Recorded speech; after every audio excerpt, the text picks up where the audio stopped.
నియమనిష్టల్ని పాటిస్తారు. పుష్యమాసంలో నెలవంక కనిపించిన రోజు నుంచి పుష్య అమావాస్య వరకు ఆదివాసీలు పవిత్ర మాసంగా భావిస్తారు. తమ ఇల్లు వాకిలి అంతా శుభ్రం చేసి ఆవు పేడతో అలుకు చల్లి పవిత్రంగా ఉంచుకుంటారు. నెల రోజుల పాటు ఆదివాసీలు తప్ప ఎవరి ఇళ్లలోనూ కనీసం మంచినీళ్లు కూడా తాగరు. నెల రోజుల వరకు పాదరక్షలు ధరించరు. ఇంటి ఆవరణలో కూడా అవి లేకుండా చూసుకుంటారు. మద్యానికి దూరంగా ఉంటారు. జంగుబాయిని కొలిచే భక్తులు బయట భోజనాలు చేయరు. హోటల్లో భోజనం తాగునీరు కూడా ముట్టరు. ఇంటి వంటకే పరిమితమవుతారు. జంగుబాయి వద్దకు వచ్చే భక్తులు చాలామంది కాలినడకనే వస్తుంటారు. దూర ప్రాంతాల వారు వాహనాల్లో వస్తుంటారు. ఇది పుష్యమాసం నెలవంక 2 రోజుల తర్వాత మేము జంగుబాయి దేవత దగ్గర వచ్చి దీపారాధన చేస్తాం.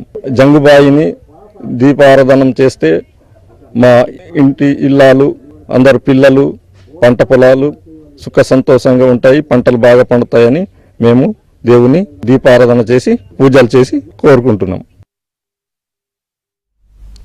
ఆదివాసీ తెగల్లోని గోండు, కొలాం, ప్రధాన్, తోటి, మన్యవార్ ఇతర తెగల వారు వారి వారి సాంప్రదాయ కట్టుబాట్లను అనుసరించి వారి దైవాలైన జంగుబాయి, భీమయ్యక్, జంగున్ భుయారి, భీమ్దేవ్, భౌర్పేన్, డొల్లారా, అవ్వాల్పేన్, కావడాపేన్ ఇలా ఒక్కొక్కరికి ఒక్కో దేవతల పేర్ల రూపంలో కొలుస్తుంటారు. వారి డోలు వాయిద్యాలు, వారి సాంప్రదాయ విన్యాసాలు, దేవతల వద్ద పూనకాలు, నృత్యాలు ఇవన్నీ అడవికి ఆదివాసీలకి అనుసంధానంగా అద్దంగా నిలుస్తున్నాయి.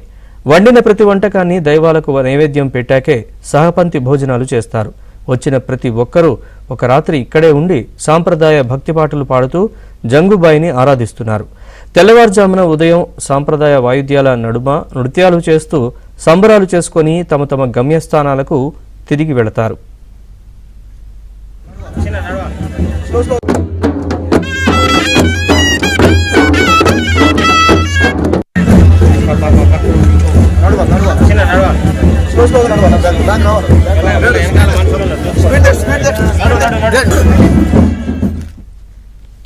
జంగుబాయిని అటవీశాఖ మంత్రి సీతక్క దర్శించుకున్నారు. ఆదివాసులతో కలిసి వారి ఆచార సంప్రదాయాల ప్రకారం ప్రత్యేక పూజలు నిర్వహించారు.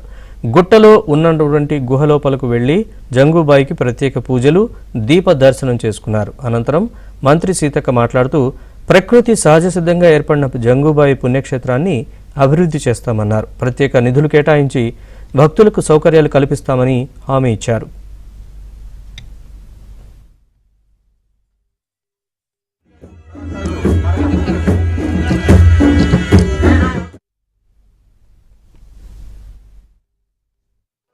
ఆ దేవుడు మరి మన జిల్లాకు ఇన్ఛార్జిగా అయ్యే అవకాశం, ఇన్ఛార్జ్ మంత్రిగా అయ్యే అవకాశం వచ్చింది నాకు.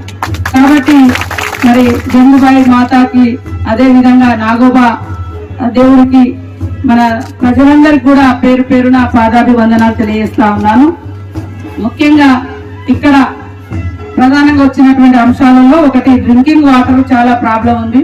అదే విధంగా కరెంటు సప్లై మరియు కపిల్ దేవ్ టెంపుల్ కూడా రోడ్ అడగడం జరిగింది.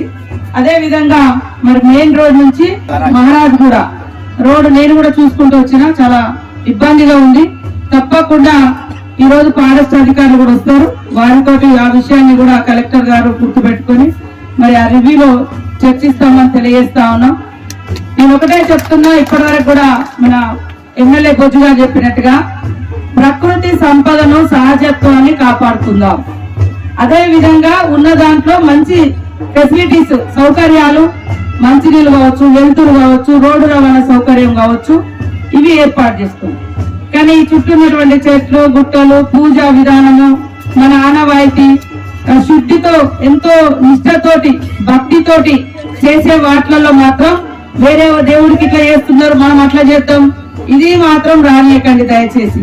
ఎవరి ఆచారాలు వాళ్ళకే ఉంటాయి. ఏ ప్రాంతం గొప్పతనం ఆ ప్రాంతందే, ఏ దేవుడు గొప్పతనం ఆ దేవుడిదే.